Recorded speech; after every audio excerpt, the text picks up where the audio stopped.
How to recover a hacked Snapchat account.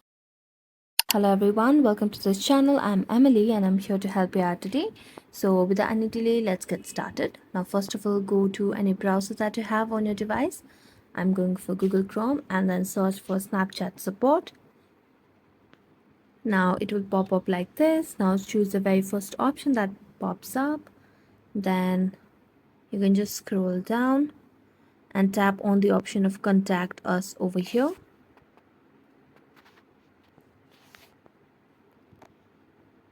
After tapping on contact us, it will lead you to a new page with submit a request.